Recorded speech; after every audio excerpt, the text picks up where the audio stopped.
सबके सियख दुलार नर के।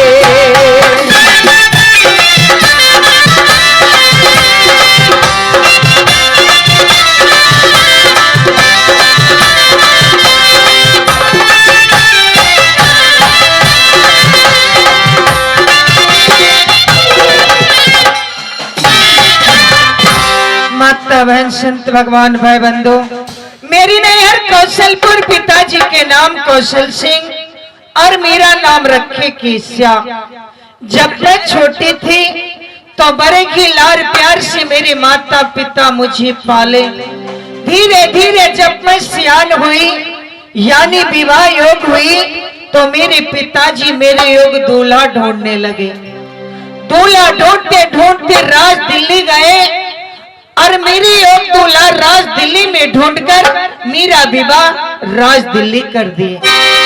जब मैं विवाह करके राज दिल्ली आई तो राज दिल्ली की शोभाएं देखकर बड़ा ही मन प्रफुल्लित हुआ, क्योंकि राज दिल्ली में किसी चीज की कमी नहीं थी। हाथी हिसार में, घोड़ा घुड़सार में, हाथ पलटन इत्यादि राज दिल्ली में।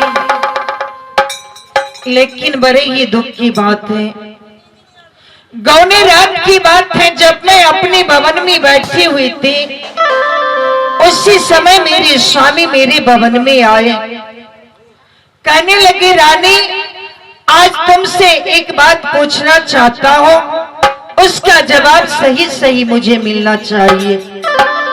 मैं कलजोर कर खड़ी हो गई। कहने लगी, स्वामी आज की रात सवाल और जवाब की नहीं है, यदि आप पूछना चाहते हैं तो पूछिए, मैं आपकी सवाल की जवाब सही सही दूंगी।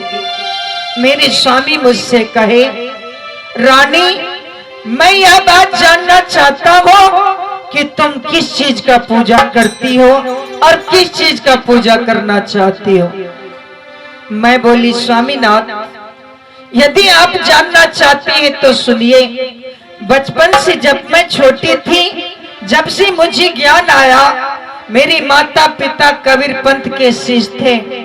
वो अपने गुरुदेव की पूजा करते थे और संतों की आदर सत्कार पूजा किया करते थे। मैं भी राज दिल्ली में आज से संतों के चरण की पूजा करना चाहती हूँ। यह बात सुनकर मेरे स्वामी मुझ पे नाराज हो गए, क्योंकि मेरे आने से पहले की बात है। मेरे स्वामी को काल अपना शीश बना लिया और उस दिन से राज दिल्ली में और राज भवन में केवल काल की पूजा किया करते। मुझे कहने लगी, रानी कान खोल कर सुन लो, ये तुम्हारे पिता का देश कौशलपुर राज नहीं है, यह मेरा देश राज दिल्ली है। केवल यहाँ काल की पूजा हुआ करता है, तुम्हें भी आज से काल का ही पूजा करना पड़ेगा।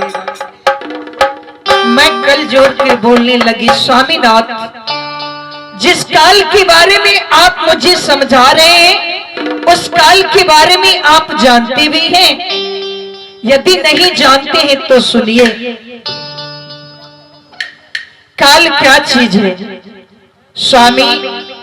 वो तो स्वयं काल है जो मानव के सर पे हमेशा मर्राता रहता है। जो मानव इस संसार में अपनी माता पिता के चरण की सेवा करता है, गुरु दीक्षा लेता है, संत का सेवा करता है, यानी धर्म करता है, उस मार्ग से काल उस मानव को चाहता है कि अधर्म मार्ग पर ले चलो। क्योंकि जो मानव सत्कर्म करेगा उसके आगे काल निरंजन अपना सर नीचा करके उसे अपने सर पे चढ़ा के सतलोक भेज देगा। लेकिन स्वामी काल ऐसा नहीं करेगा, क्योंकि एक दिन में उसका 1.25 लाख मानव का भक्षण है। यदि ऐसा करेगा तो संसार के मानव सब सतलोक चला जाएगा, तो काल का भोजन कौन बनेगा? स्वामी ऐसे काल की पूजा करके आपको कोई फायदा मिलने वाला नहीं है। काल की पूजा छोड़ दीजिए। यदि पूजा करना ही चाहते हैं तो संत के चरणों की पूजा कीजिए, क्योंकि साक्षात वो ईश्वर है।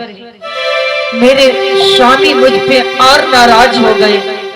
कहने लगी, रानी तुम गुरु की भांति मुझे शिक्षा दे रही हो, तो सुनो, आज मेरे वचन को तू उल्लंघन की हो। आज पहली मर्तबा तुम्हारे भवन में आया हूं और मैं तुम्हारे भवन में कसम खाता हूं कि तुम्हारा लौट कर तुम्हारे भवन मैं कभी नहीं आऊंगा। उसी दिन मेरे स्वामी मेरे भवन में कसम खाकर चले गए। उस दिन का दिन और आज का दिन 12 बरस हो गया। 12 बरस से मैं पल पल राह देखती हूँ कि मेरे स्वामी किस ओर से आ रहे हैं, लेकिन इतने हृदय के कठोर बना लिए जो मेरा कोई समाचार तक लेने नहीं आते। इतना भी नहीं, एक मेरे लिए अलग कोठरी बनवा कर उसमें लाकर रख दिए। जैसे शमशान घाट में लाश पड़ा रहता है, उसी प्रकार से मैं एक जीती जागती लाश की तरह इस चार दीवारी के अंदर घुट घुट के समय व्यतीत कर रही हूँ। मेरी स्वामी इतना ही नहीं किए, एक दूसरा विवाह बहन कमलावती के साथ कर लिए और उन्हीं के साथ राजभवन में रहते हैं। मेरा कोई समाचार कुछ नहीं देते। आखिर मैं कैसी अभागन नारी हूँ जो अपने माता पिता के घर छोड़कर ससुराल आई स्वामी की सेवा करने के लिए, स्वामी के सुख प्राप्त करने के लिए। लेकिन स्वामी का सेवा क्या होता है, स्वामी का सुख क्या होता है, मैं 12 बरस से अब तक वंचित हूं। आखिर करूं तो करूं क्या, मैं जाऊं तो जाऊं कहां। धीरे धीरे अब मेरा उम्र भी बीतता जा रहा है। यदि उम्र बीत जाएगा तो स्वामी का सुख, स्वामी का सेवा करके मैं क्या करूंगी।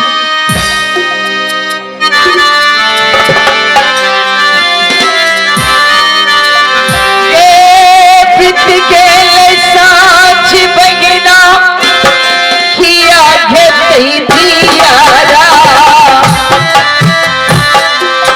प्यासा तुझे रिजे किया घेती पियावा।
समाचार नहीं लेते। आज अचानक मंत्री साहब मेरे पास फोन किए थे। मैं उन्हें बुलाकर पूछती हूँ कि क्या बात है। मंत्री साहब। महारानी जी जल्दी आइए। बस पहुंचने वाला हूँ, बस आ चुका हूँ, मानिए ना वहां पहुंच गया हूँ।